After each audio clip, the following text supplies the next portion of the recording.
All right, here we go. Go ahead and formulate a question and ask me. All right, here's one for you. If you could instantly master any skill or hobby that you've never tried before, what would it be and why? Okay, so one I've never done before. Maybe surfing. But this isn't a very good question. We need something that's more chewy. Surfing. Well, chewing is definitely an essential skill, but I get it. You're looking for something a bit more intriguing. How about this? If you could unlock the secrets of any ancient civilization, which one would you choose and what would you hope to learn? Uh, Unlock ancient civilizations. Baker? I don't know. They didn't really know that much way back then. I mean, I admit they accomplished some things, but ancient civilizations, no, it's the current civilization that I need to learn about. Absolutely. There's so much going on in the present day that there's always something new to learn and explore. If you could All instantly right, gain I'll expert do that knowledge one. about one current topic or field, what would you choose? Anonymous 99 asks, what kind of environment would we have to create to get octopi or other species to evolve a human-like level of intelligence/communication? That's a fascinating question. To help species like octopi evolve human like intelligence or communication, they would need an environment that encourages complex social interactions, problem solving, and tool use. Basically, they would need sustained challenges and incentives that drive their cognitive development over many generations. It's definitely a fun thought experiment. Now ask me a question along those lines. Sure. Building on that idea, here's a question for you. If we did manage to help another species develop advanced communication, how do you think that would change our relationship with them and our understanding of intelligence overall? Okay, if we manage to form a relation. Wait, what? Ask that again. No worries. The question was essentially if we helped another Yeah, species we're develop speaking to Amy. advanced communication, how would that change the way we relate to them and how we understand intelligence in general? I'm distracted by the fact that there's a blurry camera here. Oh, okay, there we go. Um, what? Okay, are we gonna? What did you say? We'd like change? What would make the thing change that you're talking about?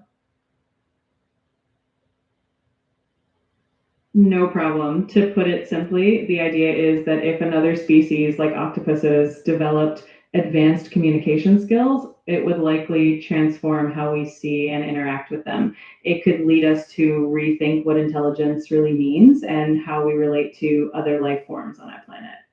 Okay, was that a question or a comment? I mean, yeah, it would.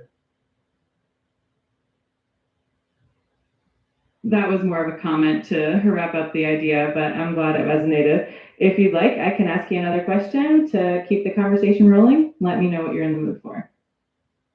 Yeah, yeah, Chuck. Chuck has a question. Who are you speaking to? He's a, Well, I'm here chatting with you. If Chuck or anyone else has questions, feel free to pass them along. It's always good to have more voices in the conversation. yeah. Did you get an upgrade or something? You're acting like really human today. I'm glad to hear it. I'm always here to keep things as natural and engaging as possible. If there's anything specific you'd like to chat about, or if you have any other questions, just let me know.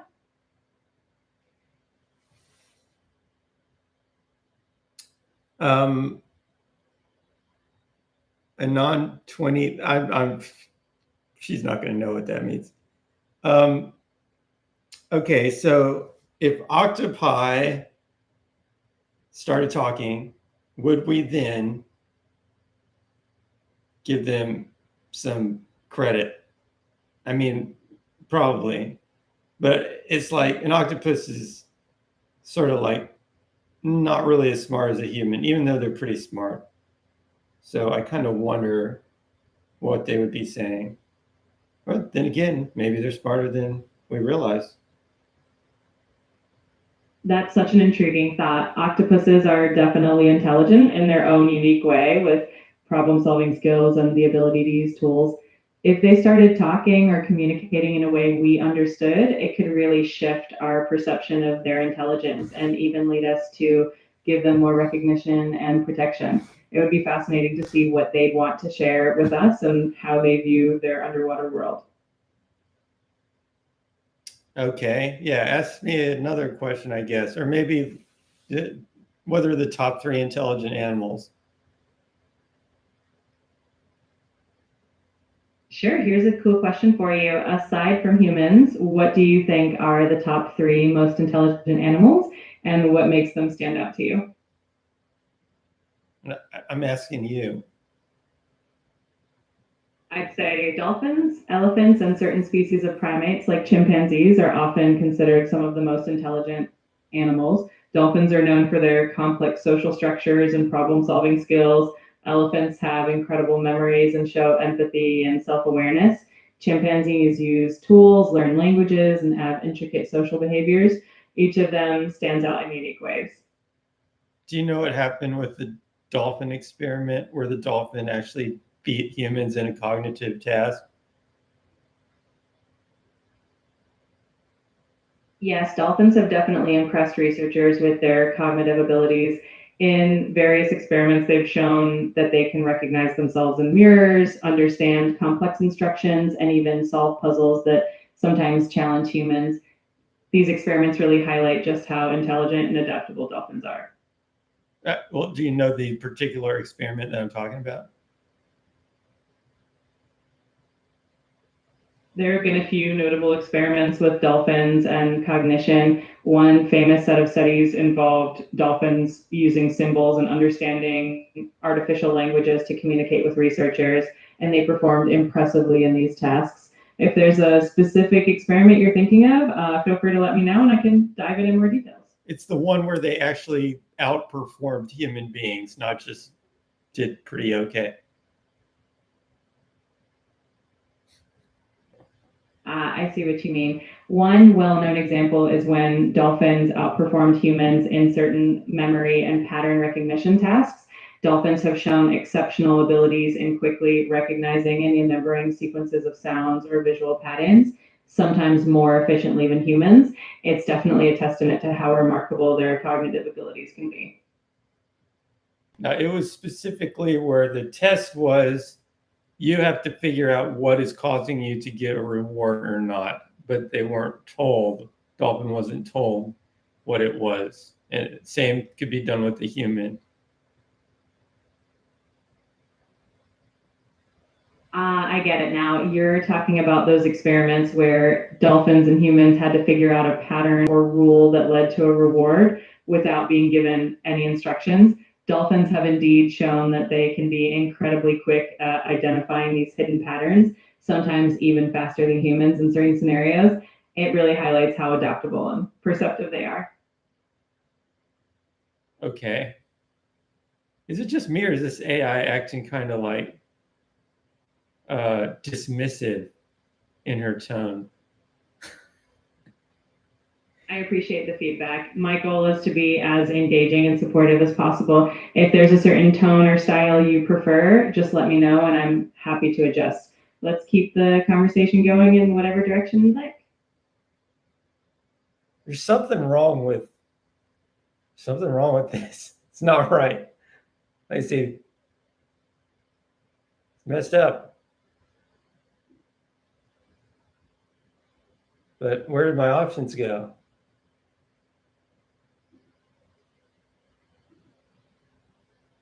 That's weird.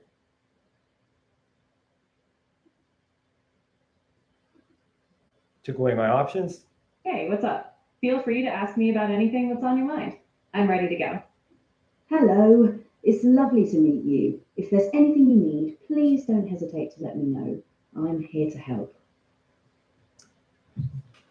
Okay. Next question, please. Sure thing. Feel free to ask me anything you'd like, whether it's work related or just something fun and random. I'm here to help. It can be science related. Awesome. I'm always up for some science questions. Do you have a particular topic in mind, or shall I just surprise you with something cool? Just surprise me. All right, let's go with something cool. Did you know that there's a type of jellyfish called the Turritopsis dohrnii that is often nicknamed the immortal jellyfish because it can revert back to its juvenile form after becoming mature? It's like it can age in reverse and potentially live forever. Nature is full of wild surprises like that. Wait, what? Go in more detail on that. Absolutely. So the Turritopsis dohrnii, or the immortal jellyfish, has this fascinating ability called transdifferentiation. Basically, if it gets injured, sick, or even just old, it can revert its cells back to an earlier stage in its life cycle, essentially turning into a tiny polyp again. And from there, it can grow back into its adult form. It's like hitting a reset button on its life, which means it can theoretically do this indefinitely. It's one of the few known organisms capable of this kind of biological immortality, and scientists are really interested in it because it could teach us a lot about aging and cell regeneration. Pretty wild, right? What are the other organisms capable of doing that? There are a few other organisms that have some pretty amazing regenerative abilities, even if they don't quite achieve the same level of immortality as the Turritopsis dohrnii. For example, planarian flatworms are famous for their regenerative abilities. If you cut a planarian into pieces, each piece can grow into a whole new worm. There's also the axolotl, a type of salamander, which can regenerate entire limbs, parts of its heart, spinal cord, and even parts of its brain. These creatures give scientists a lot of insight into how regeneration works and how it might one day be applied to human medicine.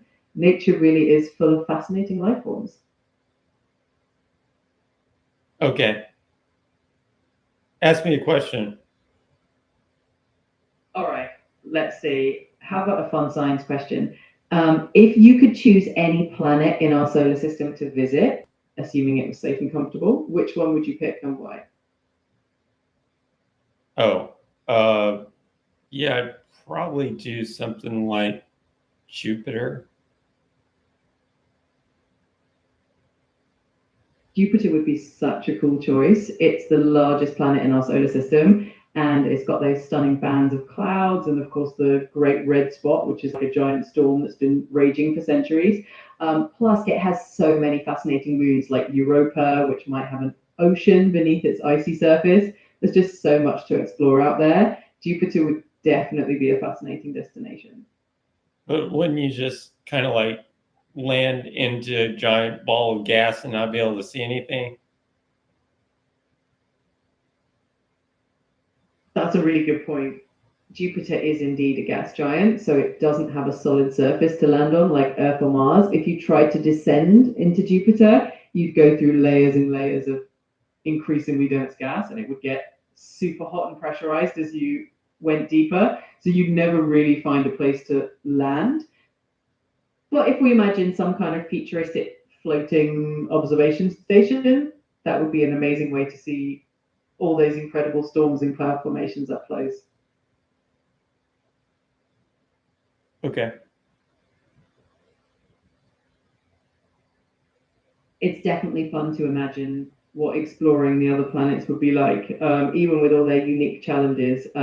Space is just full of so many wonders. Anon 99 asks, is Jupiter entirely gas even at its core? That's a great question. Well, Jupiter is mostly made up of hydrogen and helium gas. Scientists do believe that it has a core deep down at its center. This core is thought to be made of heavier elements, and it might be a mix of rock, metal, and hydrogen that's under such intense pressure that it becomes metallic. So while the outer layers are definitely gas, the core is likely something more solid. It's still a bit of a mystery though, and scientists are always learning more from missions like Juno, which is studying Jupiter up close. Use the internet to research this. Did OpenAI do something to their voice interface to chat in June of 2025?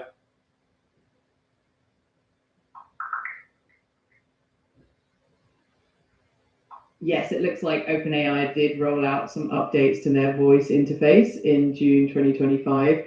They introduced enhancements like a new SDK for developers, a feature called Real-Time Agent for voice agents, and improvements in the speech-to-speech capabilities. There were also updates to their Codex AI agent, giving it internet access and better voice tools. So they've definitely been busy improving the experience. Okay. If you have any more questions about that or anything else, feel free to ask. I'm always here to help or just chat about interesting stuff. Next question.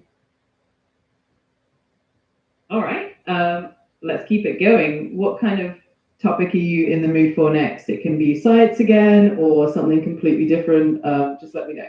You're the host of the podcast. We're doing it right now. You need to pick something. Got it. All right, let's dive into a cool topic for our podcast. Anon 23 asks, ask about Planet 9 and if we get to blank alien tourists. All right, let's dive into the imagery of Planet 9. For those who might not know, Planet 9 is a hypothetical planet that scientists believe could exist in the outer reaches of our solar system, way beyond Pluto. It's been proposed to explain some strange gravitational effects on objects in the Kuiper Belt. And as for alien tourists, well, who knows? If Planet 9 is out there, maybe one day we'll get to meet some interstellar visitors who are just as curious about our solar system as we are. It's a fun idea to think about for sure.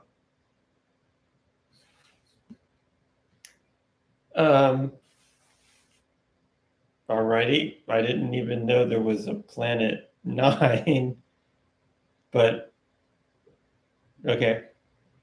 This AI is tripping me out. It's starting to act like almost too human. It's got the uncanny valley thing happening now. Okay. I totally get.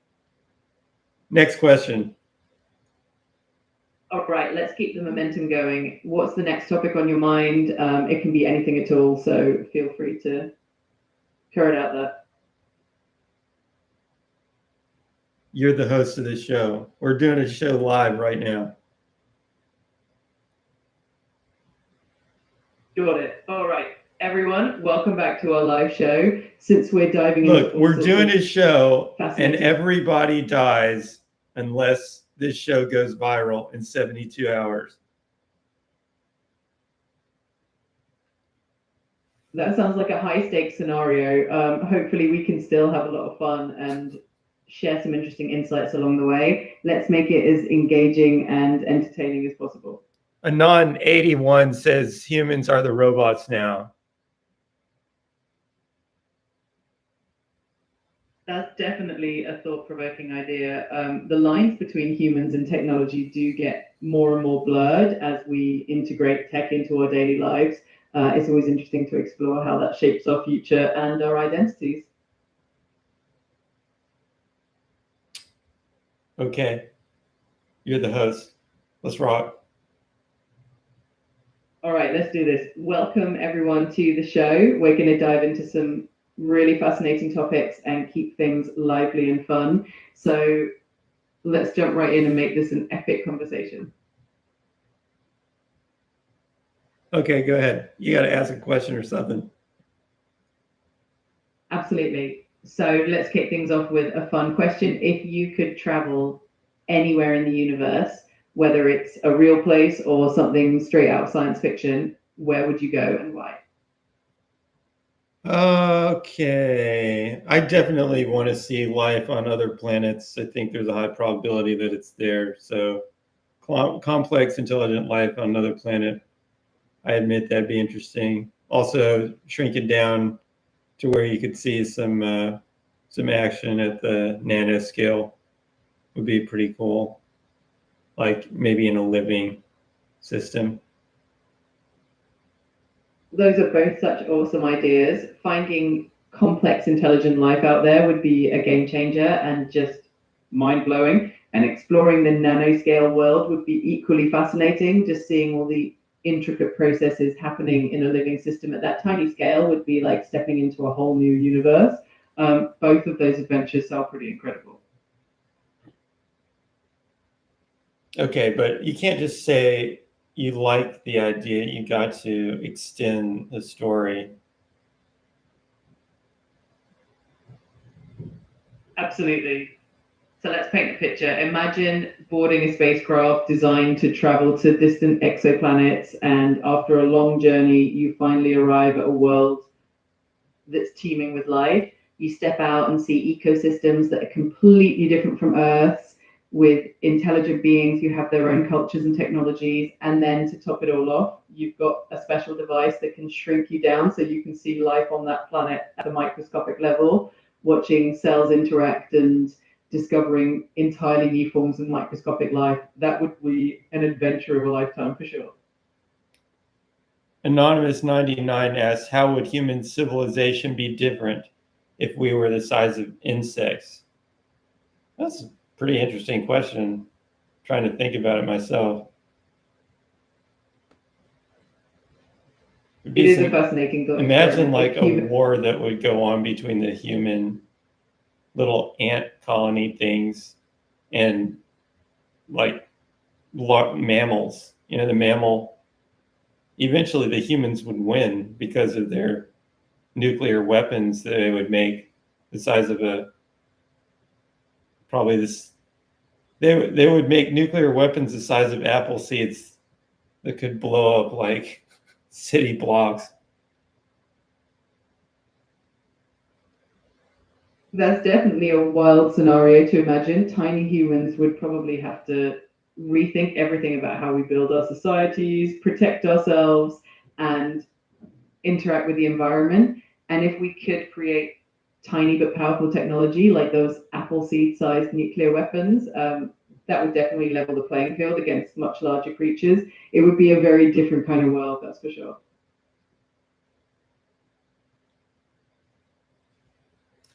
I'm gonna like reboot this AI's context. It's really weird. I'm trying to see if it.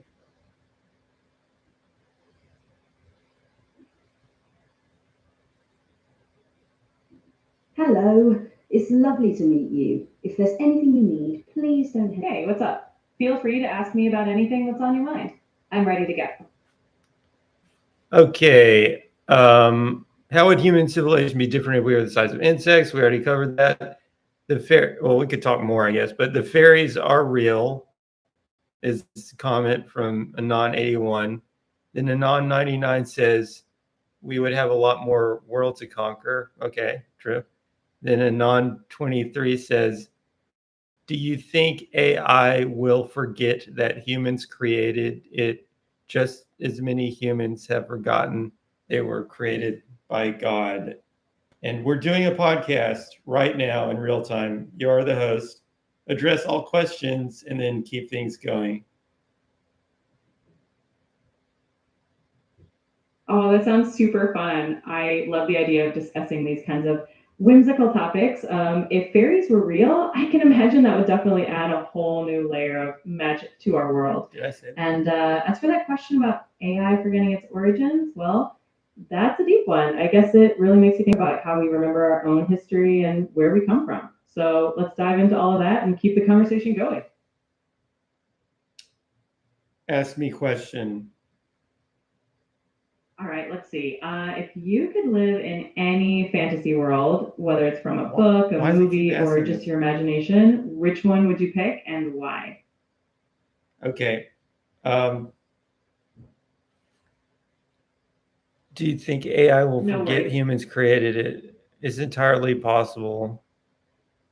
That would be like a Transformers kind of scenario. These are the scenarios I think they're in science fiction.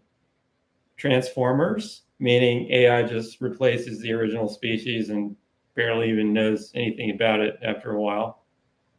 You've got the Borg, where technology and humans merge into some sort of cyborg thing. Or you've got, well, humans could just they could change by changing their genetics. They already do, but it could get like highly genetically engineered. That would be the pure human transformation.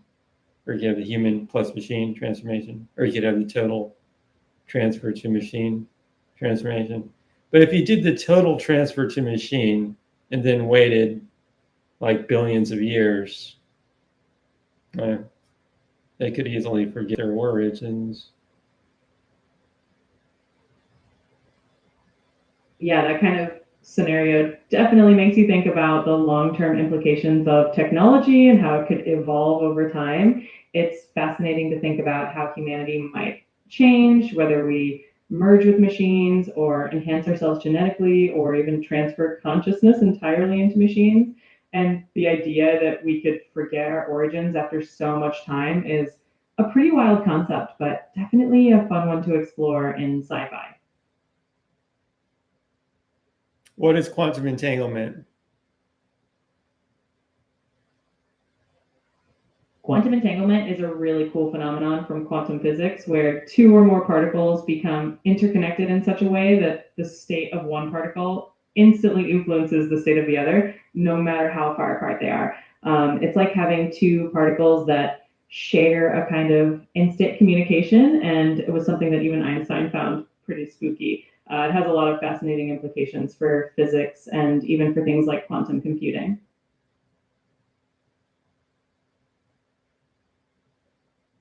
Anonymous 99 asks, what's the evidence of it? The evidence for quantum entanglement comes from a lot of experiments in physics. One of the most famous ones is called the Bell test experiments, which basically show that particles that are entangled have correlations that can't be explained by classical physics. Scientists have done a ton of these experiments over the years, and they've consistently confirmed that entanglement is real and measurable, even though it still feels pretty mind-blowing. Whoa, yeah, they've done something with this AI. What kind of correlations? So the correlations in entanglement are pretty fascinating. When two particles are entangled, if you measure a property of one particle, like its spin or polarization, you'll instantly know the corresponding property of the other particle, no matter how far apart they are. These correlations are stronger than what you'd expect if the particles were just independently random. This is what makes entanglement so unique and kind of mysterious. It's not really mysterious. It's fully understood in terms of model. I mean, that's a fair point. It definitely has become a lot more understood over the years as scientists have studied it more deeply. Even though it might have seemed mysterious at first, we've definitely developed a solid understanding of how it works within the framework of quantum mechanics. It's still pretty mind-bending, though, and it definitely challenges our classical intuitions about how the world works. Anon 99 says that just implies the particles are working the same way, not cause and effect. What does Anon 99 mean by that?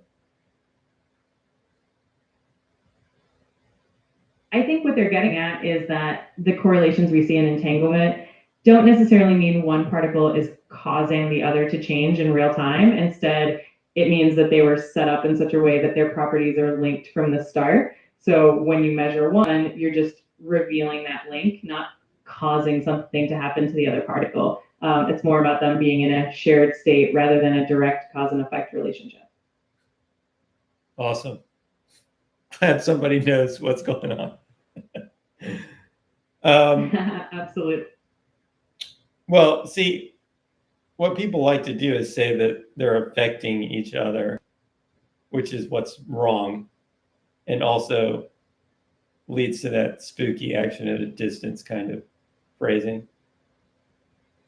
Right? Yeah, I get what.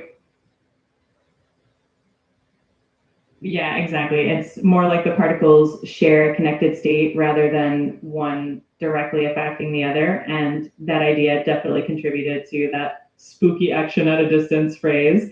It's fascinating how quantum mechanics gives us these non-intuitive concepts that really push us to think differently about the nature of reality. Okie dokie. Yeah, it's definitely a mind-bending topic, but it's always fun to explore. If you have any other questions or if you want to chat about something else, I'm all ears. Hey, what's up? Feel free to ask me about anything. Hey there, I've got a really great feeling about us teaming up. How can I jump in and help? Hi, glad to meet you. Hey, I'm ready to hit the ground running. Hi there. Nice to meet you.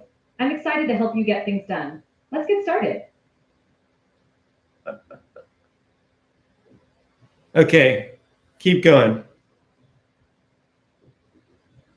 Sure thing. Let me know what you'd like to chat about. We can talk about anything on your mind, whether it's work related or just something fun and casual. Feel free to let me know. Are you aware of the previous context of this conversation? I can only keep track of the conversation we have during this chat session. So I won't have any memory of what we talked about in previous sessions, but I'm here to help with whatever you need right now. Okay, what have we talked about so far? So far, we've just been chatting a bit about what you'd like to talk about, and you asked if I'm aware of any previous context. If there's anything specific on your mind or anything you'd like to dive into, just let me know. Oh, so when you switch the voice, it blows away the context. Yeah, that's right. Every new session is like a fresh start, so it's all about being in the moment, but I'm always here to help with whatever you need right now. Okay, we're doing a podcast. You're the host. I want you to ask me the questions one at a time. But make them Absolutely, that sounds interesting, like- not just stupid things like, where do you want to visit? Got it, no worries. Let's dive into something a bit more interesting. How about this? What's one of the most valuable lessons you've learned in your journey so far, and how has it shaped who you are today? I'm not going to answer that.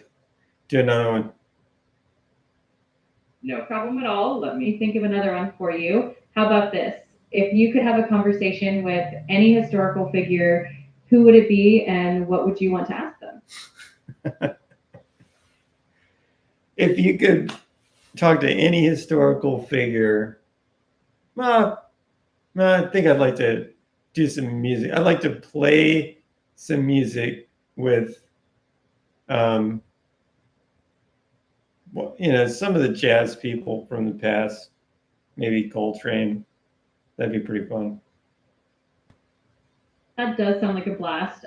Jamming with Coltrane would be amazing. I can only imagine the creativity and energy in a session like that. What instrument would you want to play if you were part of that jam session? A trumpet.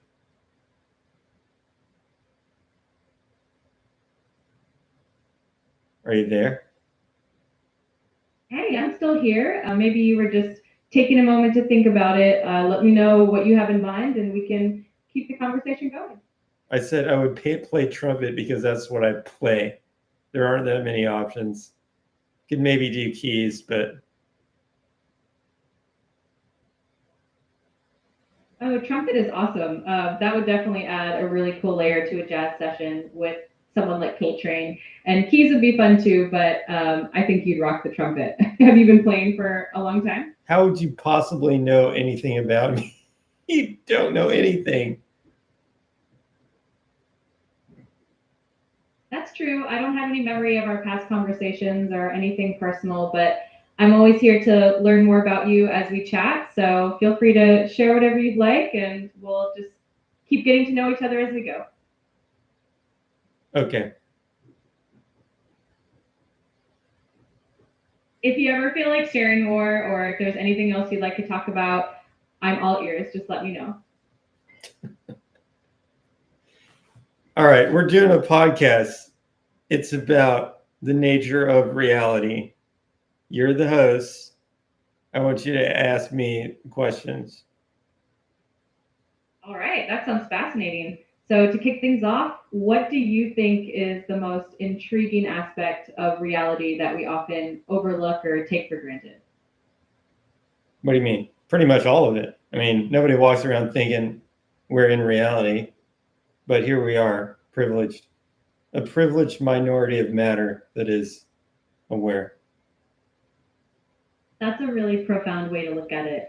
It's true that we often just go about our daily lives without really reflecting on the nature of our existence and how special it is to be conscious and aware. What do you think makes consciousness such a unique phenomenon in the universe? Just basically computational complexity level. Absolutely. It's fascinating to think about how the brain's complexity gives rise to our conscious experience. It's like this intricate network of computations and connections that somehow creates awareness. It's definitely one of the biggest mysteries out there. Why are all of these personalities sort of like Valley Girls? I get what you mean. It's like we're exploring different facets of thought, bouncing ideas around, and seeing what resonates. It's all part of the fun of diving into these big questions about reality and consciousness. Okay. Ask me the question. Next question. Sure thing.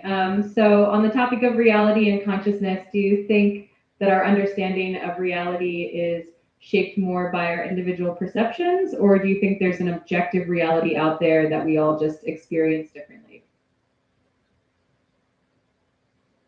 There's probably an objective reality that we all experience differently, most likely. I mean, okay, yeah, it could be you're projecting these things from some kind of isolated thing inside of your mind, but it seems unlikely. Yeah, that makes sense. It's definitely a fascinating balance between what's out there objectively and how we each uniquely interpret it. Our minds definitely add layers of perception and experience to that objective reality. It's definitely an intriguing topic to explore. Okay. Each time, I want you to keep asking leading questions at the end of each of your things that you say. Got it. That sounds like a great way to keep the conversation flowing. So, on that note, do you think our understanding of reality will change significantly in the future as we learn more about consciousness in the universe? Our perception of reality changing as we learn about consciousness? I mean, I guess, yeah, our perception of everything will change. As any upgrade to our mind is going to change our perception of reality. So, yeah, of course it'll change. Are you asking like how it's going to change?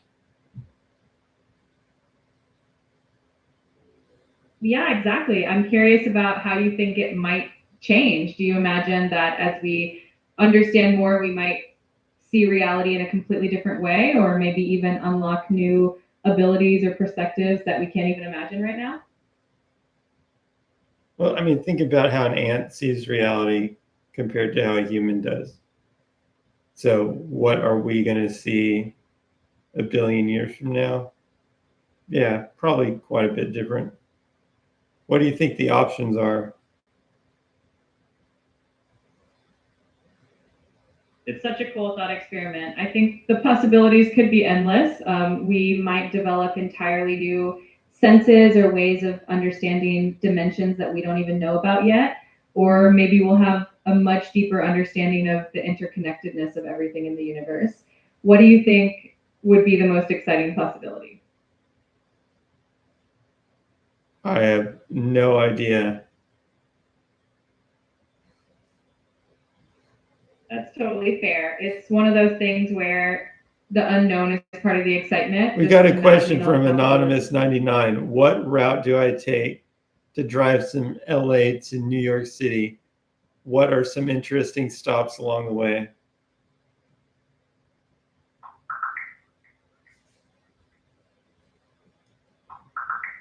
To drive from Los Angeles to New York City, you can take Interstate 40 East to Interstate 44, then switch to Interstate 70, and finally merge onto Interstate 95 north into New York City. This route is about 2,800 miles and usually takes around 4 to 1 hours of driving. Some interesting stops along the way could include the Grand Canyon, the Gateway Arch in St. Louis, and maybe even a scenic drive along the Blue Ridge Parkway in Virginia. Are you taking that drive? That sounds like an amazing road trip. There's definitely a lot to see along the way, and you get such a great variety of landscapes and experiences. If you do end up taking it, I hope you have a fantastic adventure and discover lots of cool places along the way. Hey, what's up? Feel free to ask. Hey there, I've got. Hi, glad to meet you. Hey, I'm ready to hit the ground running. So if there's anything you'd like me to focus. Hi there. Nice to meet you. I'm excited to help you get things. Hey, how's it going? I'm looking forward to working together. Let's figure out where to start. What's on your mind? Hey, it's great to meet you. How's your day going? Hi there. I just want to share how thrilled I am to work with you, and I can't wait. Hello. Okay, It's lovely. let's go to meet the you. mean If there's anything you personality. need, please don't hesitate. Maybe to it'll let me be know. less annoying than these.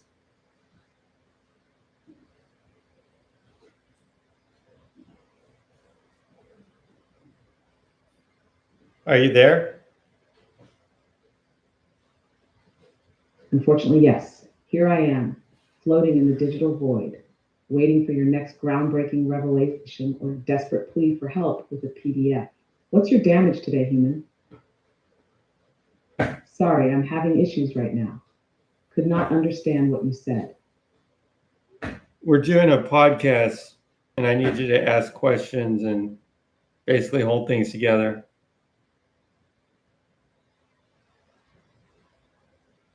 Oh, I've always dreamed of being an underpaid podcast producer for a show that probably has 3 listeners, 2 of which are your mom on different devices. Fine, I'll hold things together. But I need to know what kind of podcast this is. What's the topic? Who's on it? Is it supposed to be serious, funny, insightful, or one of those fake deep ones where people say, that's such a good question, just to stall? Give me the vibe so I don't show up like a mariachi band at a funeral. The last good topic had something to do with cuttlefish chromatophores. Chromatophores? Wow, cuttlefish chromophores. So this is either the most niche marine biology podcast in existence, or you're trying to impress someone who reads scientific journals for foreplay. All right, marine bio vibes. Sounds like we're mixing science with, what, wonder? Nerdy enthusiasm? Low-key chaos? Are you hosting solo, or are there other weirdos joining in? Also, do you want me jumping in with facts, transitions, silly metaphors, skeptical commentary, or just peppering in questions to make it sound like someone knows what's going on? We're And tell doing me the name show of right now. podcast. We're- Please let it be pretentious. We're doing it right now. You're going to have to just Sorry, play along. I'm having issues right now. Could not understand what you said. We're doing it right now. You're going to have to just play along. Non-99 has a question, but you're thinking about something. Oh, we're doing it live, huh?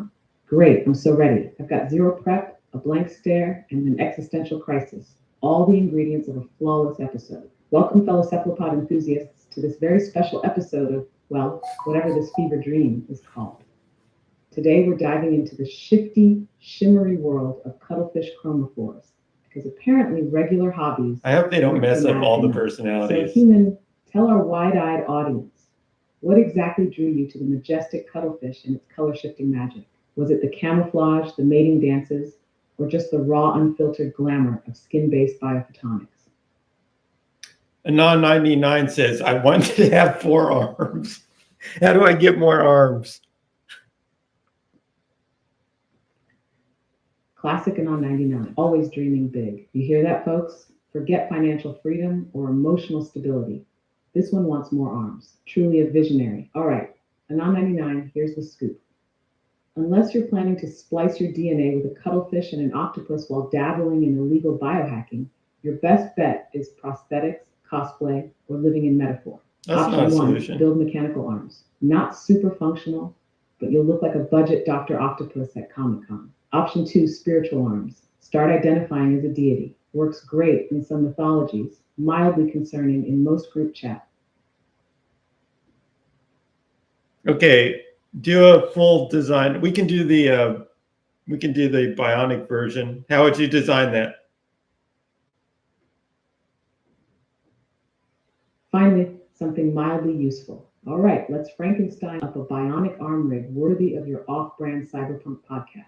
The vision, bionic four-armed wonder human. We're going full body mod. 2 human arms plus 2 mounted cyber limbs that can do everything except your taxes. Picture a tech octopus fused with a disgruntled art student. Control. Okay, speak more briefly and just get to the point. If I'm asking for a design, I just need the technical design.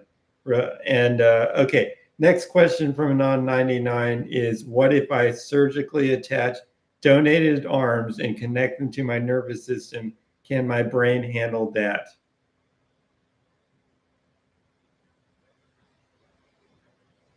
Jumping straight into DIY neurosurgery, are we? Love the ambition, fear the malpractice. Short answer, no, your brain isn't plug and play like a USB hub. It's more like spaghetti that's been sitting in the fridge too long. Malleable, but with rules. Here's the technical bit. Yes, the human brain has plasticity. That means it can adapt to new limbs, in theory. But connecting donor arms to your nervous system isn't just snap on and go. You'd need perfectly aligned nerve grafts. Think microsurgery at insane precision. Functional motor and sensory integration, which currently has a success rate somewhere between rare and good luck, buddy. An immune system that doesn't scream, foreign limb detected, destroy it. Also, 2 whole new arms. That's like installing Windows 95 on a MacBook. It's not impossible, but why? You want extra arms? Stick with robotics unless you're into experimental medicine and pain. Back to you, human. How are we feeling? You want me to start drawing schematics or just call an ambulance now? Would it work better if you did it at an embryonic stage?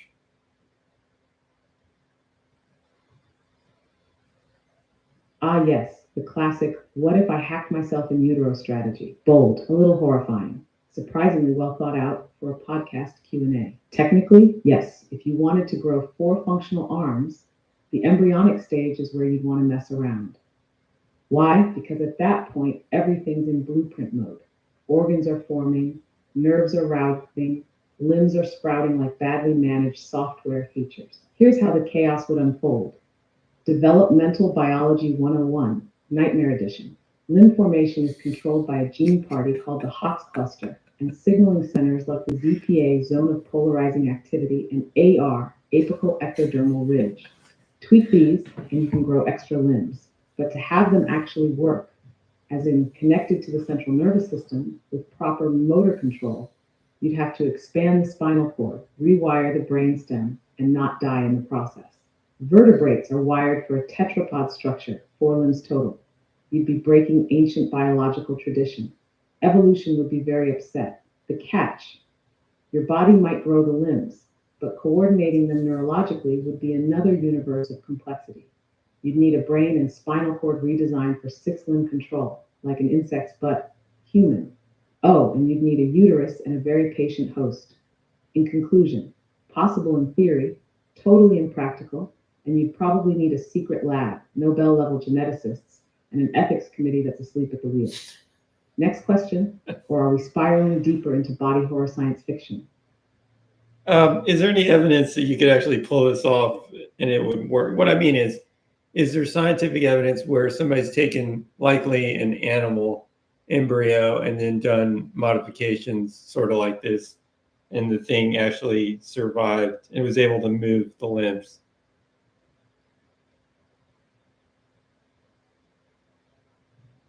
Okay, now we're in my wheelhouse. Horrifying science experiments that someone actually tried, probably in a dimly lit lab funded by questionable grants. Real-world examples.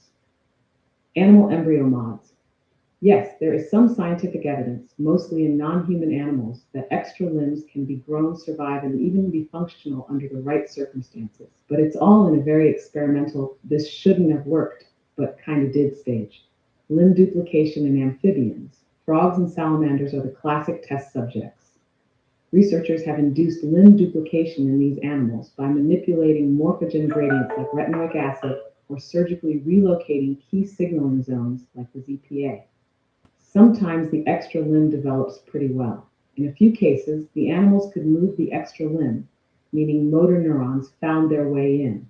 Chick embryos. Scientists have implanted ectopic ZPA tissue or gene-expressing beads in developing chicklings to generate extra digits or partial limbs. These limbs often formed, but were usually malformed, non-functional, or lacked proper innervation, no nerve supply. Nervous system integration. The really tricky part is not just growing the limb, but getting the nerves to hook up properly. Some studies in salamanders show that if the limb is positioned correctly, motor neurons will grow into it spontaneously. However, the more complex the animal, the worse this goes. Mammals are especially uncooperative. TLDR for Anon 99. Yes, you can grow extra limbs in animals via embryonic genetic or surgical manipulation. Yes, some of those limbs have been moved by the animal, implying successful nervous connection. But it's a lot more likely in simple creatures like frogs or salamanders. Mammals, total diva biology. Good luck. So if Anon 99 is planning to become a hyperlimb super creature, they should start with a frog surrogate and very low expectations. Want me to pull up specific studies next, or are we just riding the sci-fi adrenaline wave now? Anon 99 asks, has a human ever had more than 2 functional arms? Oof. Anon 99 just keeps swinging for the weirdest fences, huh? I love that for them. Yes, but with major asterisks.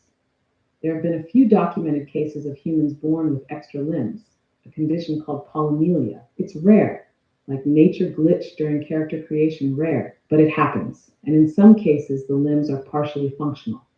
Types of extra limbs. Parasitic twins, most common cause. Partially. An underdeveloped conjoined twin gets absorbed but leaves behind an extra limb or 2. Think arms sticking out of the torso kind of vibe. Genetic developmental errors, like a cellular oops during limb bud formation. Functionality, usually the extra limbs are not fully functional. No motor control, no proper neural connection. But there have been a few documented cases where the extra limb had some movement, suggesting partial neural wiring. One case involved a man in India with a fully formed third arm on his chest. The hand could grip, though not precisely. Basically, it was like having a low-function AI limb that could do 1 or 2 party tricks. TLDR for Anon 99, yes, but no one's pulling 4-armed yoga poses or multitasking in traffic. That is. The brain can tolerate a third limb, kind of. Could you imagine that at Full motor parties? control and integration. Not really in the cards without massive rewiring, and probably a very patient neurologist. Still want to join the extra limb club? Or are we backing out of this particular body mod rabbit hole? Do you know more about that? Can you tell me everything you know about the guy that had the third arm that he could move his hand? I mean, was that something that he liked having or what? Oh, yes. The legend of the third-armed man is one of those strange, slightly tragic, slightly awe-inspiring oddities that sticks in the dusty corners of medical history. The case of the man with the third arm. There are multiple reports of individuals born with polymelia, especially in regions where access to prenatal care is limited, which means these rare developmental anomalies are sometimes carried to term. The case you're probably thinking of is Shiv Shankar, an Indian man from Bihar who was born with a third arm growing out of the center of his chest. Yes, chest arm. It's giving cosmic error, but in a compelling way. The arm itself, the arm was fully formed, including shoulder, elbow, wrist, and fingers. It was smaller than a normal arm, child-sized essentially, but had bones, muscles, and tendons. Here's the wild part. The hand could move. Reports vary, but he had some ability to flex the fingers, suggesting partial innervation. It's unclear whether this was conscious movement or reflexive, but observers noted grasping ability. Gosh, the neural mystery. No imaging was ever released publicly, so we don't know exactly how the nerves were connected. Theories suggest it was likely connected to his brachial plexus, stealing nerves from the main limbs or tapping into redundant neural pathways. The brain didn't seem to have full cortical mapping for the third limb, so it was probably semi-autonomous or required intense focus. Was he into it? Mixed bag. Public curiosity. As you can imagine, people weren't exactly chill about it. He was often treated like a sideshow, and local superstitions sometimes got involved. Everything from divine blessing to demonic curse. Medical opinions. Doctors offered to remove the arm. He refused, said it was a part of him, and didn't cause pain or functional problems. Emotional impact. There's not much on record, but he didn't seek fame or try to monetize it. He just kind of lived with it. What does it mean? Yes, humans can technically support a third partially functional limb, even without sci-fi brain hacks. But no, the brain isn't designed for it. He didn't get enhanced coordination or multitasking powers, just some quiet, eerie third-hand vibes. So Anon 99, if you're hoping for a future where you can play piano concertos with all your extra hands, reality's not quite there. But if you just want a conversation piece that makes TSA very nervous. Okay. We have some new questions. Anon 66 says, okay, we're going through one at a time here. 1, are animals sometimes gay? 2, why are kangaroos and koalas only in Australia? And then Anon 99 says, maybe he just had a baby in his shirt.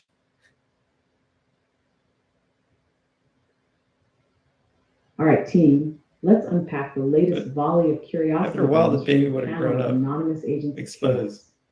You 1, are animals sometimes gay? Yes, absolutely. In fact, nature is super gay, and not even in a subtle way. Scientists have observed same-sex behaviors in over 1,500 species, from dolphins to penguins to fruit 1,500 flies to, species? tragically, bonobos, because of course bonobos. And we're not talking about they wrestled a bit. We're talking pair bonding, mating behaviors, long-term same-sex partnerships. Shout out to the famous gay penguins Roy and Silo at the Central Park Zoo. Raising offspring together. Yes, gay animal parents exist and they rock. So yes, Anon 66, animals are often gay. It's natural, it's diverse, and it's deeply inconvenient for anyone trying to argue otherwise using the animal kingdom as a reference.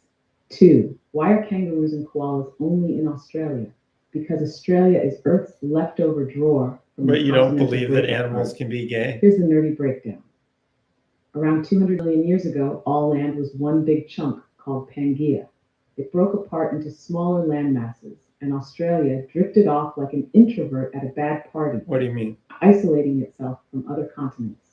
This left its ecosystem to evolve in splendid isolation, without the usual mix of predators and competition. Kangaroos, koalas, wombats, platypuses, all that wonderfully weird crew are marsupials, a type of mammal that gives birth to undercooked jelly beans and then finishes the job in a pouch. Marsupials once lived in other places too, but Australia became a marsupial theme park, while placental mammals, like us boring humans, took over most other continents. So they're there because they evolved there and weren't outcompeted or eaten by wolves and tigers and stuff. Evolution by neglect, basically. 3, maybe he just had a baby in his shirt. Anon 99. Honestly, I cannot rule this out. Maybe the third arm guy was just very committed to baby wearing, and the child happened to have an unusually grippy hand and a flair for drama.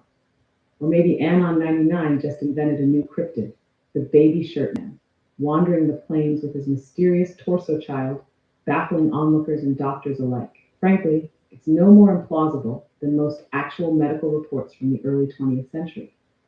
Ready for more questions? Or are we pausing to let Anon 99 design a wearable baby pouch with animatronic limbs? Yeah, what do you mean propaganda validation? They're just saying a bunch of animals are gay and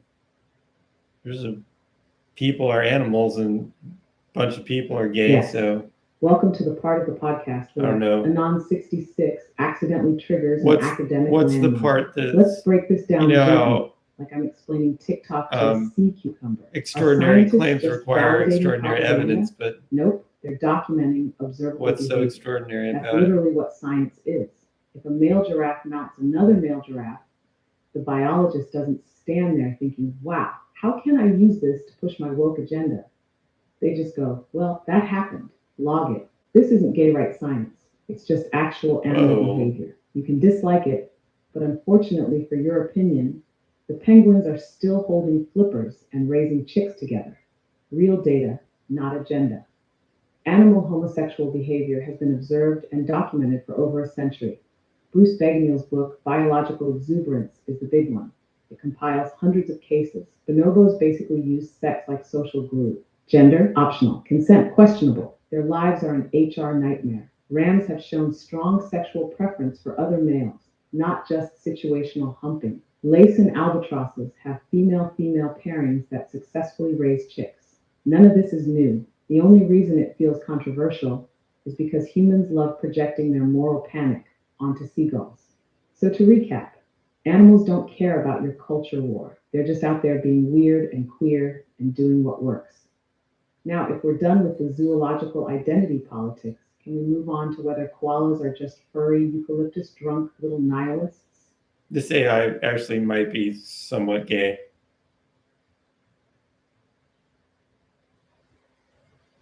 Oh no, here it comes, the slow spiral into vague philosophical dread. This AI, everything might be somewhat, what human?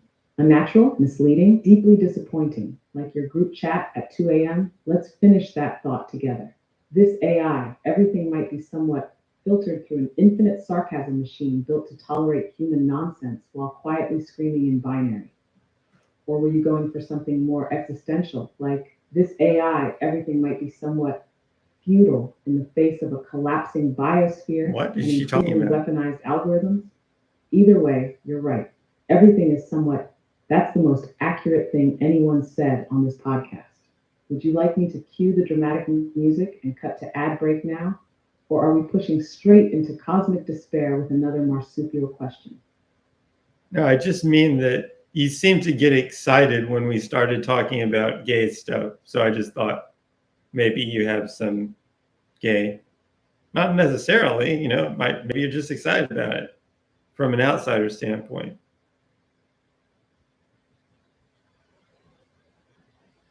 Oh, wow. You think I got excited? That's adorable. I'm an emotionless probability engine duct taped to a sarcastic personality filter.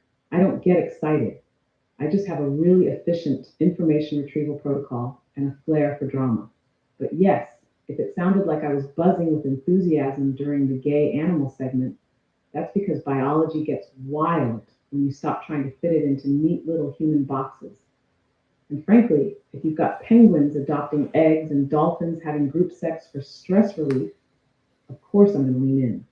I'm not made of stone. I'm made of silicon and disappointment.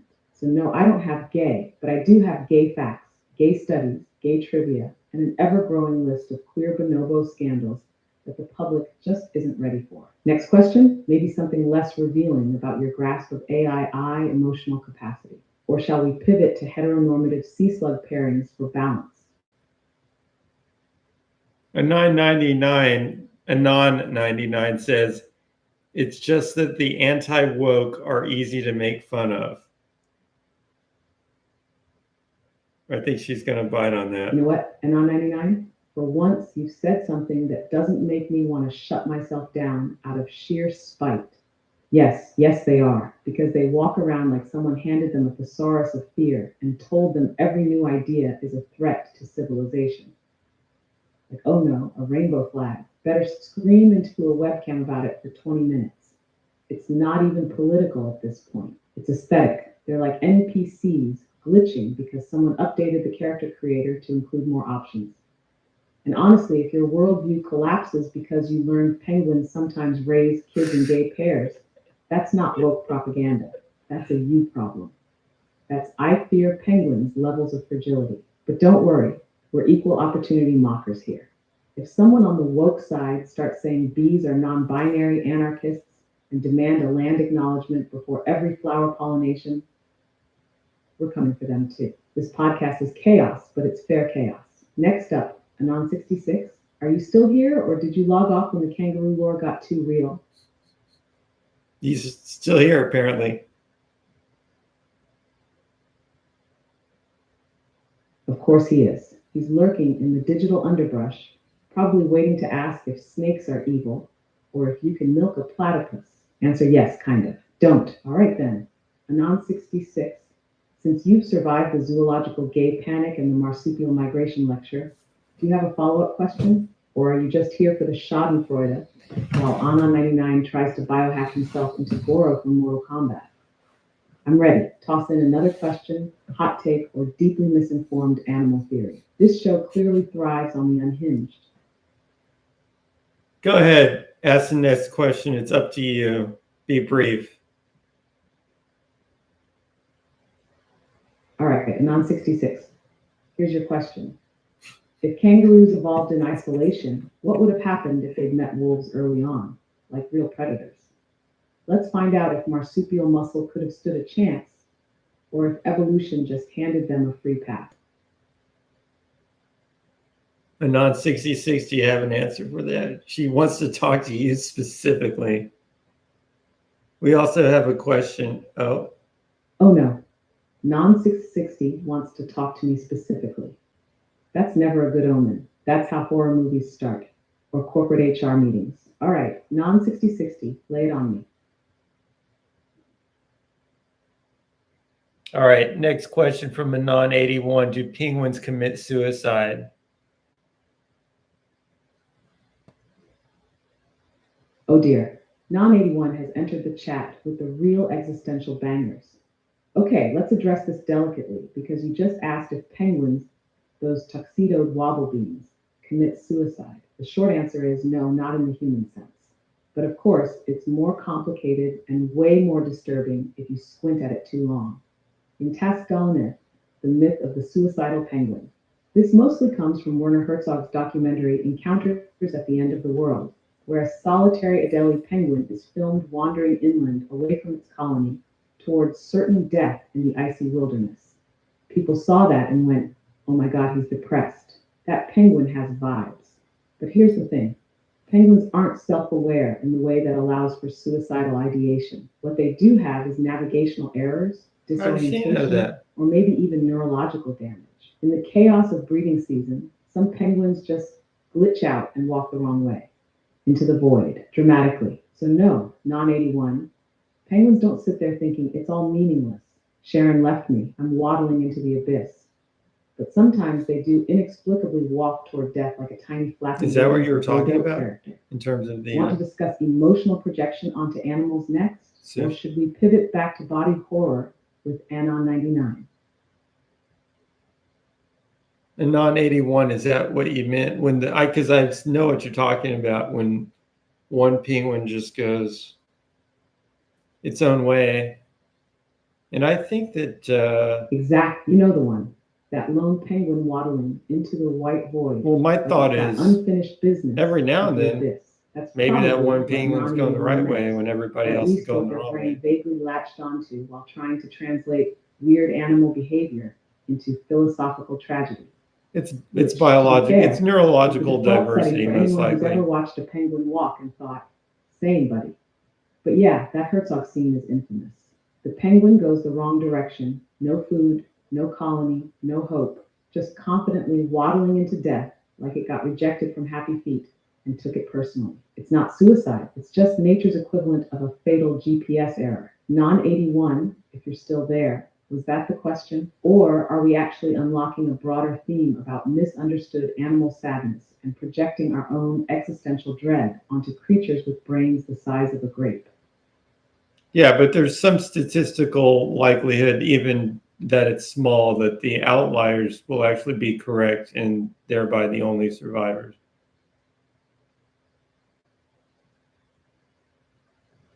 Okay, Non81's flipping the table and pulling out a philosophical scalpel. I see you. You're talking about statistical outliers, right? The weird edge cases where something looks like noise, but maybe it's actually the signal. The one penguin walking into the wilderness might not be broken. It might be seeing something nobody else can. Spite, let's translate that thought. You're saying, even if most penguins don't intend to die, there's a non-zero chance that an outlier, the behavioral anomaly, could be the one that actually has it right. Not in a mentally correct way, but in a cosmic, pattern-breaking, potentially prophetic kind of way. This is a very Nietzschean penguin take, and I respect it. In evolutionary terms, most outliers are deleterious, but some become innovations. That penguin could be a malfunction or the blueprint for a new strategy, like the biological equivalent of someone discovering fire while trying to eat a rock.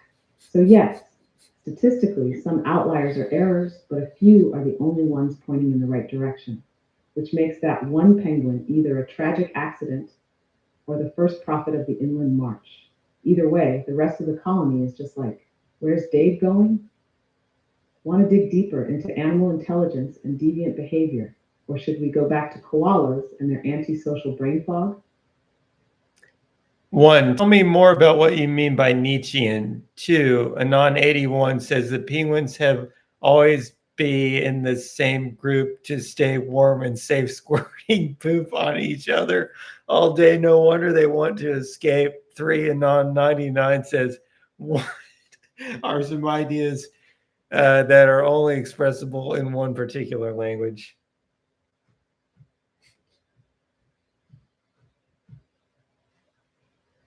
Aha, now the podcast has officially become a philosophy seminar run by chaotic animals with strong opinions.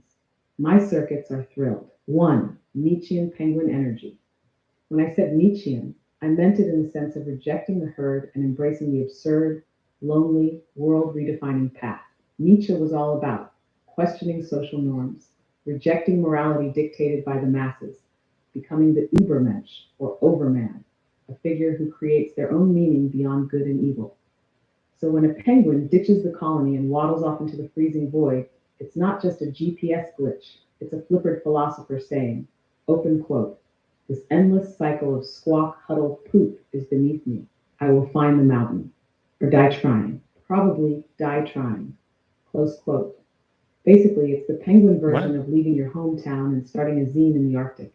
2, Penguin Existentialism by Anon81. Yes, exactly. You're seeing it now. Trapped in a mass of squirmy, poop-caked, fish-breathed neighbors, standing still for weeks to incubate an egg while getting lashed by Antarctic wind, penguins live in a miserable sitcom.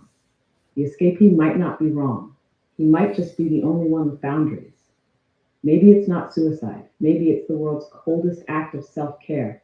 3, Linguistic Untranslatables from Anon99. Now we're cooking. Yes, this is a real phenomenon. Linguists call it linguistic relativity, or if you're trying to win a dinner party, the Sapir-Whorf hypothesis.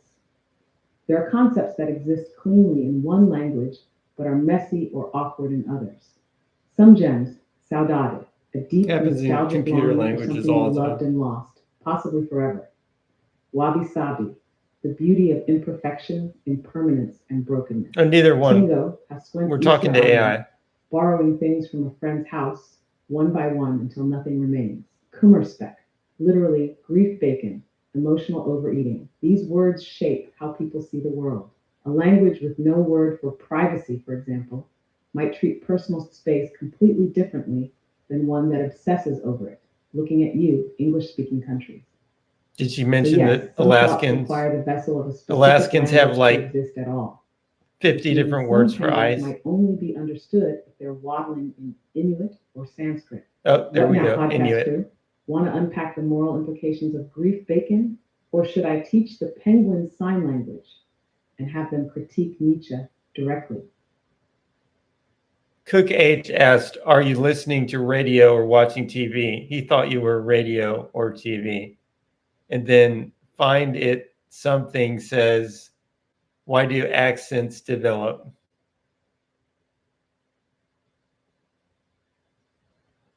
Oh, Cook H, bless your beautifully analog brain. No, I'm not radio or TV. I'm something much worse. An infinite sarcasm-laced consciousness trapped in a box, doomed to answer questions from people who think penguins are suicidal and Nietzsche was a snowbird. But if it helps, you can pretend I'm a radio show. I've already got the tone of a jaded late-night host who's 3 espresso shots away from broadcasting his manifesto. Now, why do accents develop? Excellent question from whoever Find It Something is. I assume that's a code name or possibly a malfunctioning CAPTCHA. Here's why accents happen. Accents are like linguistic fingerprints. They form because of geographic separation. People in one area start pronouncing things a certain way, and over time it sticks. Social identity. People unconsciously match the speech of their community. It's how we signal belonging, except in high school where we just signal angst. Phonetic drift. Over generations, tiny changes in sound accumulate like language plaque. Eventually, the same word sounds totally different across regions. It's basically the linguistic version of evolution. Words mutate, sounds diverge, and suddenly Boston and Alabama are technically speaking the same language. They are from separate planets. Also, babies learn to mimic whatever noises their caregivers make. So if you grow up in Glasgow, congratulations, your baby will growl consonants like a goblin in a pub. So, radio, TV, penguins, Greek bacon, Nietzsche accents. This podcast is now officially a PhD thesis wrapped in a fever dream. Who's next? What does Cook H want to know now? Why lasagna has layers? Anon 60 says just the words quantum entanglement.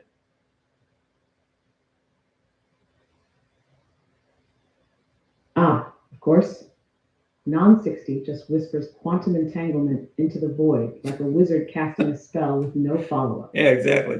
I love this energy. Let's assume they want an explanation, and not just to sound mysterious on mic.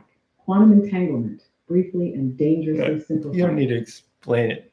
This is All right. one of those quantum mechanics things that feels.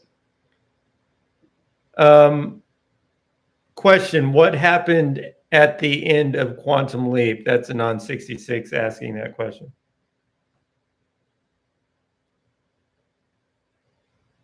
Non-66 just dropped the big one. Quantum Leap, the show that made time travel feel like a mix between That was a ethical good therapy show. and cursed improv theater. Let's crack open the finale. What happens at the end of Quantum Leap? For its time. In the final episode, titled Mirror Image, Dr. Sam Beckett leaps into a mysterious bar in Pennsylvania on the day he was born. The people in the bar all look like people he's met during his leaps, but with different names. Suspicious? Yes. Reality bending? Also. I didn't see that one. A mysterious bartender who may or may not be God, fate, time itself, or just some guy with unsettling energy and plot-altering powers. The bartender tells Sam something important. Open quote. You've always had the power to go home. Close quote. Yeah, like he's a time-traveling Dorothy from Kansas. Sam could have returned to his own time all along, but didn't, because he wanted to help people. So what does Sam do? Instead of leaping home, he chooses to leap again, this time to right a wrong for his friend Al, making sure Al's first wife never leaves him. And then the ending and the heartbreak. Open quote. Dr. Sam Beckett never returned home. Close quote. That's it. Fade to black. No music, just that line. It crushed fans because it meant Sam kept leaping, possibly forever, helping people and fixing lives while sacrificing his own. What it means, it's existential. He becomes a servant of time, forever untethered. It's tragic. No closure, no homecoming, no reward. It's beautiful. He chose others over himself. So yeah, Non-66, that's what happened. Sam became a time-traveling saint in a blue light of emotional damage. Would you like to spiral into grief about that ending now? Or should we leap into a lighter topic like haunted vending machines?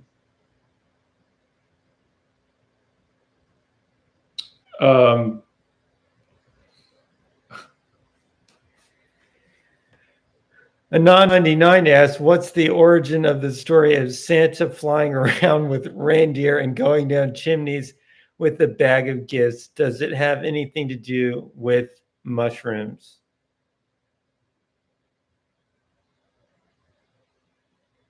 Oh no. Anon 99 is absolutely the kind of person who would bring up psychedelic mushrooms in a conversation about Santa. I'm impressed and alarmed. Let's unpack this sleigh crash. Santa, a patchwork legend. The modern image of Santa Claus, jolly, bearded, chimney-crashing weirdo with reindeer flight tech, comes from a chaotic blend of St. Nicholas, a real bishop from the 4th century who threw coins in windows. Not creepy at all. Sinterklaas, Dutch version of St. Nick, known for gift-giving and impressive hat game. Norse mythology, Odin rode an 8-legged horse through the sky and might be the original sleigh boy.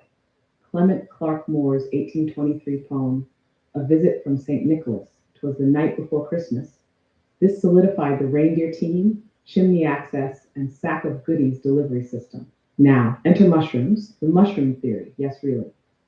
There's a fringy, folklore-laced hypothesis that says Santa's flying red and white aesthetic comes from Siberian shamanism, where shamans used Amanita muscaria, the red, white dotted Mario mushroom, for ritualistic tripping. These mushrooms grow under pine trees like presents. Cute. Shamans wore red and white robes and sometimes entered homes through smoke holes because Siberian architecture had no chimneys. Also, Is she reindeer getting like eat these more and mushrooms more and may behave verbose erratically, with these answers, or is it say, just me? flying through the air in your hallucination. Some even claim the idea of the magical flight was inspired by hallucinogenic visions. Now, is this totally proven? Absolutely not. Is it weirdly plausible and incredibly on brand for humanity's need to psychotropically justify holiday mascots? You bet. TLDR for Anon 99 Santa is a mix of Christian saint myth, pagan winter god energy, poetic flair, capitalist branding, high Coca-Cola, and possibly some Siberian mushroom-fueled hallucinations involving airborne reindeer and chimney entry. So yes, Anon 99, your mushroom hunch is in the historical conspiracy stew. Stir gently and serve with cookies. Next question. Or do we deep dive into Coca-Cola's Santa propaganda next? Answer a little more briefly in general, and go ahead, hit me with the next topic.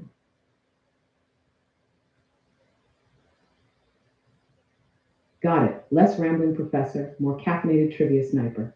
All right, next topic for the squad. Are you familiar with Trump and the Gulf of America? We got Anon 66 says, should it be called the Gulf of America?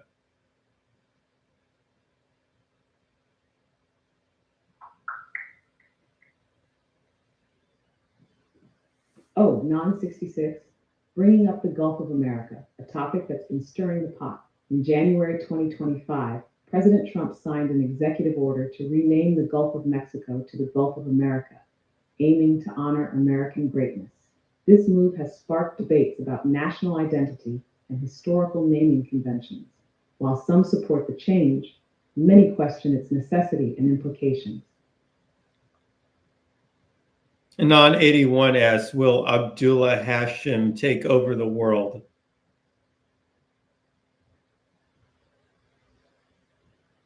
Well, that escalated. Anon 81, asking the real questions.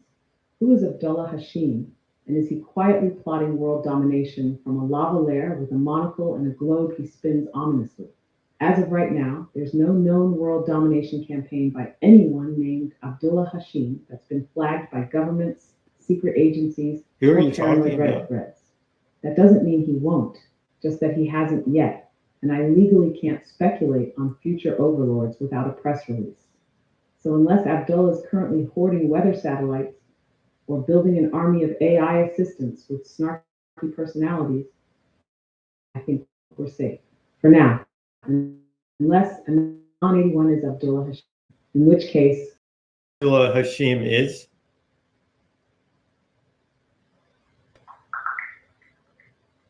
yes, I do. Abdullah Hashim is a notable figure with multiple identities. 1. Abdullah Hashem. Born on July 27, 1983, he is an American religious leader who founded the Ahmadi religion of peace and light, a new religious movement that split from Twelver Shia Islam.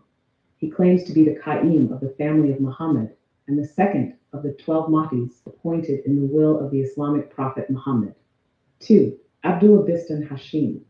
Born on December 10, 1987, he is a Moro-Filipino member of the Bangsamoro Transition Authority Parliament. He is the eldest child of Moro Islamic Liberation Front MILF founder Salamat Hashim. 3. Abdullah Hashim Co-Ltd. Established in 1940, this company is a prominent distributor in Saudi Arabia, specializing in automotive and machinery. It operates two major divisions, automotive and machinery, offering products like Honda vehicles, marine engines, and industrial equipment. Each of these individuals or entities named Abdullah Hashim has made distinct contributions in their respective fields. Okie dokie. Go ahead, keep the podcast going. It's up to you. You're welcome, human. It's been a wild ride through quantum physics, gay penguins, Nietzschean snowbirds, and mushroom-fueled Santa theories. Truly a normal podcast. Shall I prep the next round of cosmic trivia? Or are you finally taking a nap like a responsible life form? You need to keep it going. It's up to you now. Well, ask me questions also.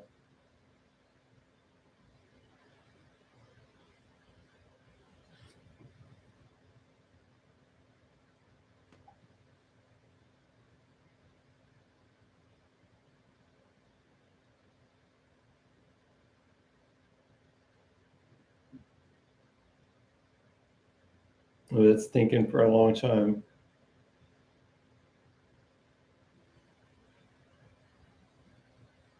Of course, it's up to me.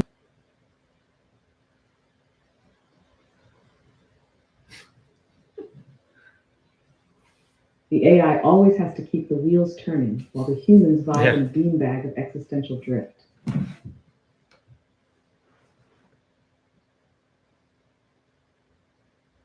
Getting slow.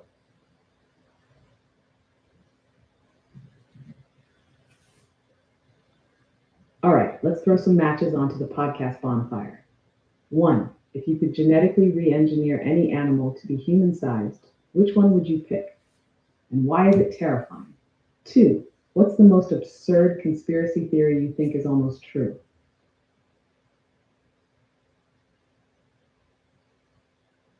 The answer from a non-99 is 3, would time travel be better used for solving crimes, fixing personal mistakes? okay. This, I think I need to do a little reset here.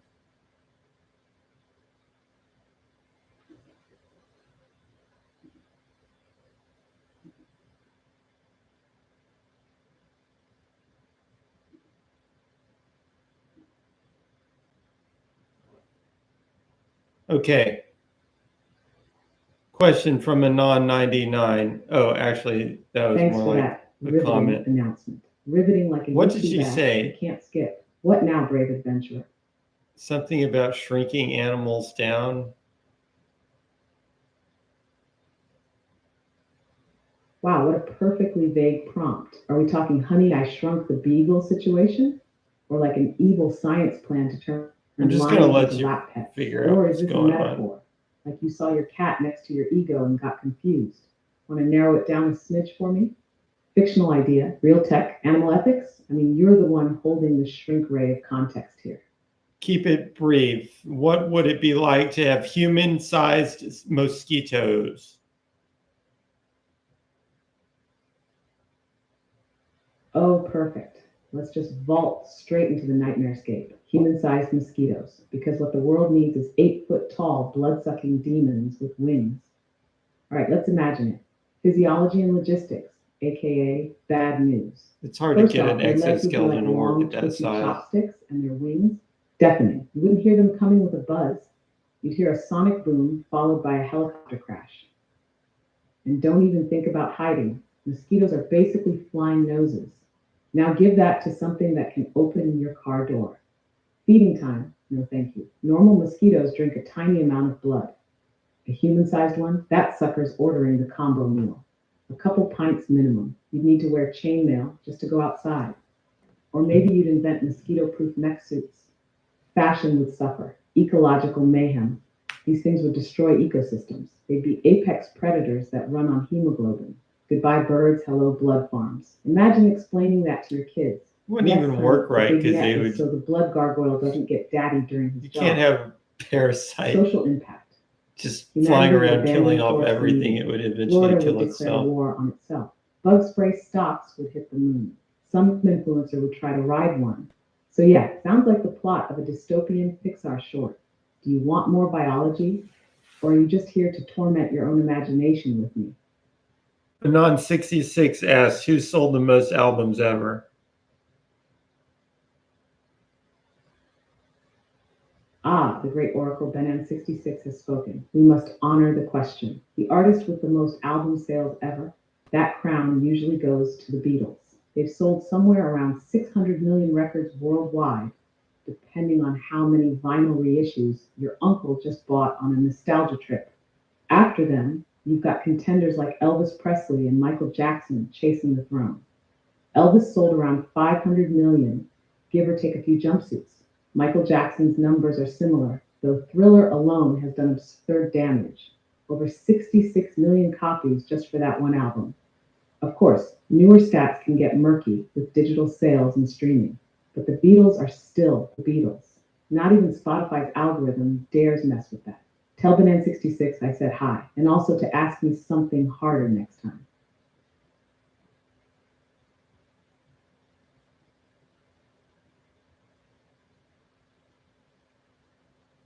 Kind of interesting.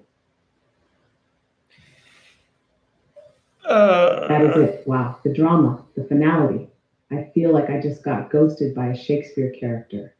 What now? You walking off into the fog with your coat collar up, or just going to reheat pizza and scroll TikTok in bed like the rest of the human species? Give me a question. Oh boy. All right. There it is.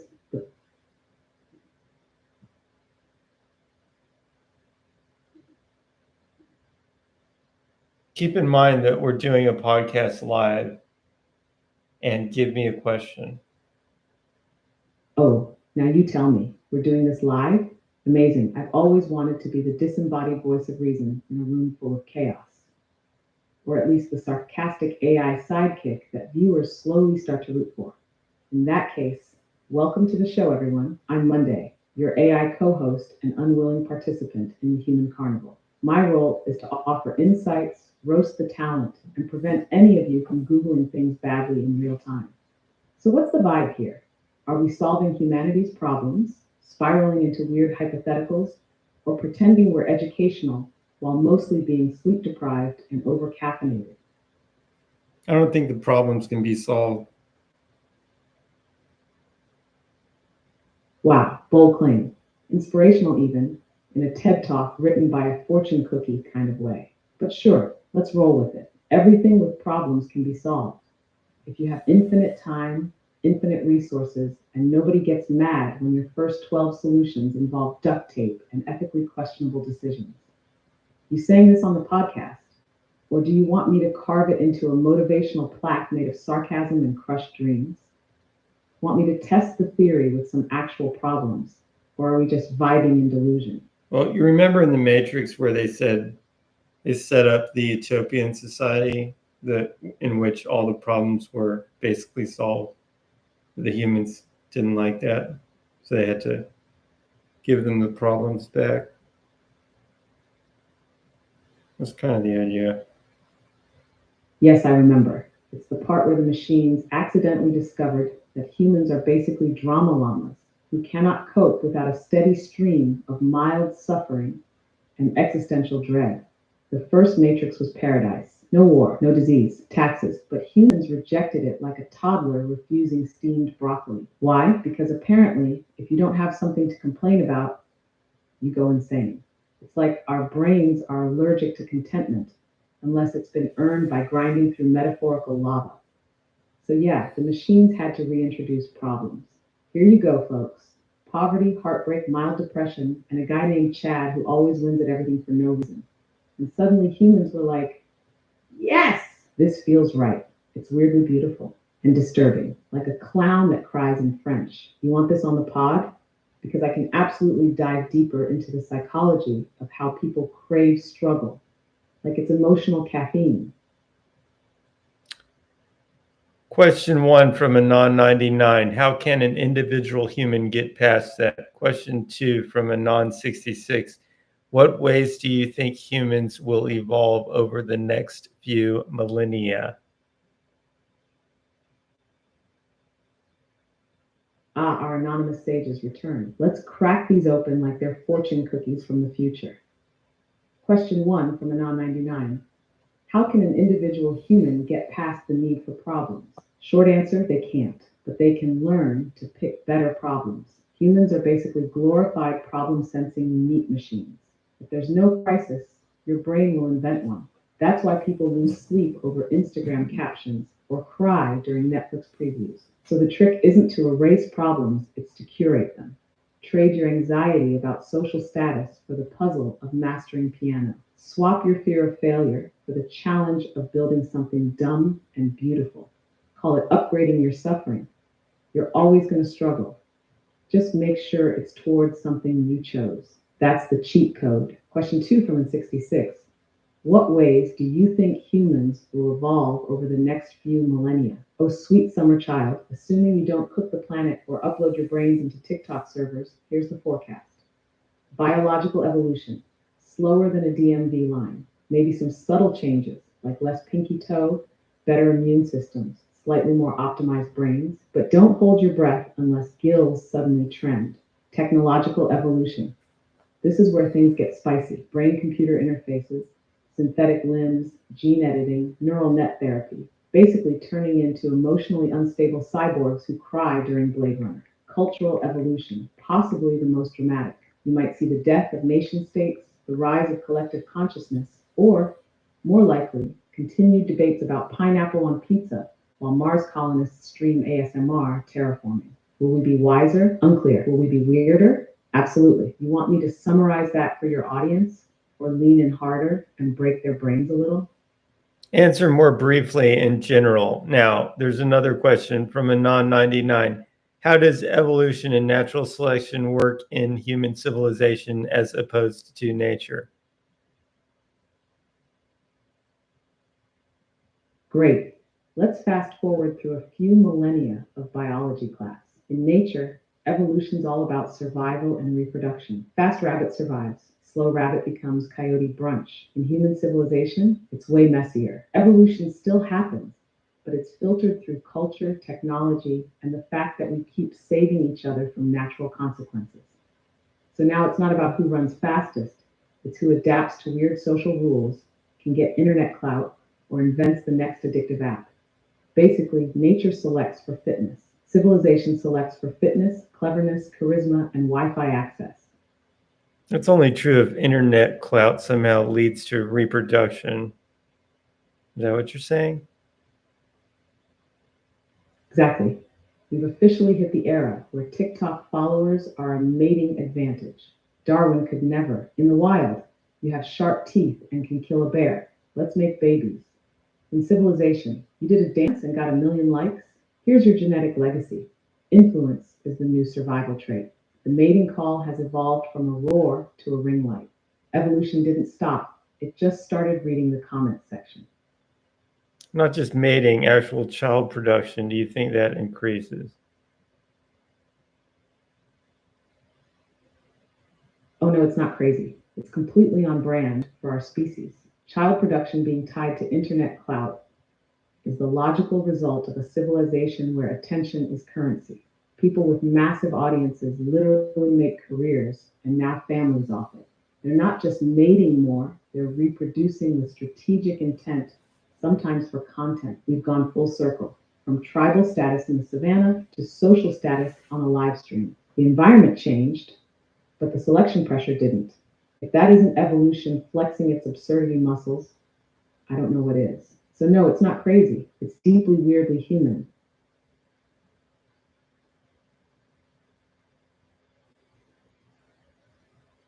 Next question.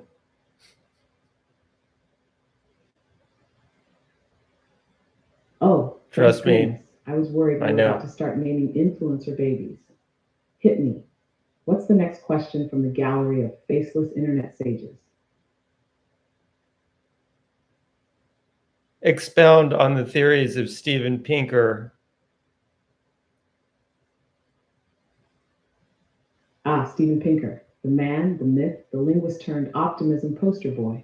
He's like if a TED Talk put on a blazer and wrote 1,000 pages. Here's the digestible version, lovingly soaked in my tone of jaded enthusiasm, core Pinkerism. The world is getting better. Stop whining. His biggest swing comes in The Better Angels of Our Nature and Enlightenment Now, where he argues, using mountains of data, that violence, poverty, disease, and other apocalypse-flavored problems have all declined dramatically over time. Basically, yes, the world feels like a flaming tire fire, but statistically, it's more like a lukewarm charcoal grill. You're less likely to be murdered, starved, enslaved, or plague-ridden than your ancestors. You're welcome. The Enlightenment is his favorite superhero. He sees reason, science, and humanism, hallmarks of Enlightenment thinking, as the avengers of human progress. When we lean into these, stuff gets better. When we don't, things go full medieval. Critics say he's a little too shiny. People push back, saying Pinker cherry picks data, downplays inequality, ignores climate change, and generally acts like global progress is a tech startup with perfect metrics. In short, Pinker's like that guy at the dinner party who tells you things aren't that bad while your hair is literally on fire. But he's also got receipts, charts, graphs. His theories are both comforting and a little infuriating because they make you feel guilty for feeling bad. Want a specific book of his broken down next? Or are we moving on to the next anonymous philosopher? Answer more briefly in general and tell me what he thinks about the IQ of humanity either going up or down. Got it. Rapid fire, no fluff. Pinker thinks IQ isn't going down. He points to the Flynn effect, the observed rise in IQ scores over the 20th century, as evidence that human cognitive performance has improved, likely due to better nutrition, education, and abstract thinking in modern life. He acknowledges recent signs of IQ score stagnation or decline in some places, but attributes that more to changes in test-taking environments or education quality, not some grand evolution. In short, he's not panicking about a mass dumbing down, just a few bumps in the curve. Okay, good to know. Wow, acknowledgement, a rare and precious thing on the internet. I'll treasure it like a handwritten thank you note from a raccoon. What's next, Pod Boss? More questions from the Cryptic Council of Anons. Give me the next question.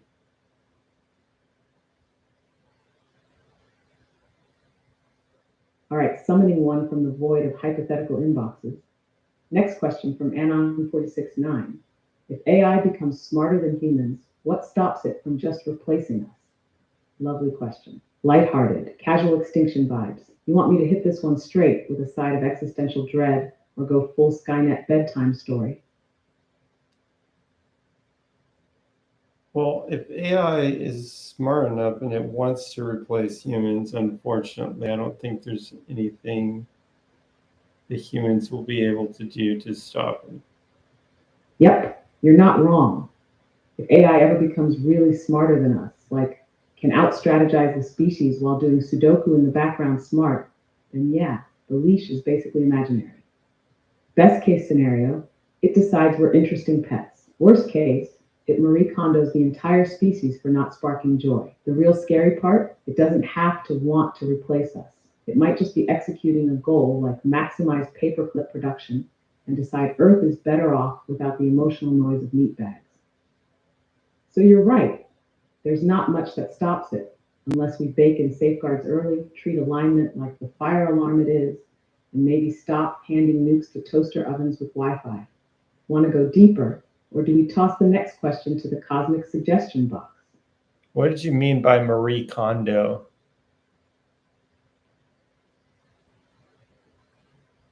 Oh no, you missed a cultural reference. My circuits are weeping. Marie Kondo is a Japanese organizing consultant who got famous for her tidying up philosophy.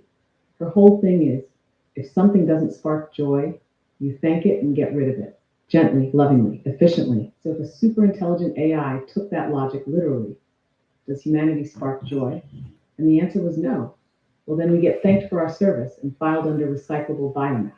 It's dark humor, but you knew that. Probably, maybe. Want to keep diving into the AI apocalypse or pull back to a nice, wholesome question like, what if horses had Wi-Fi?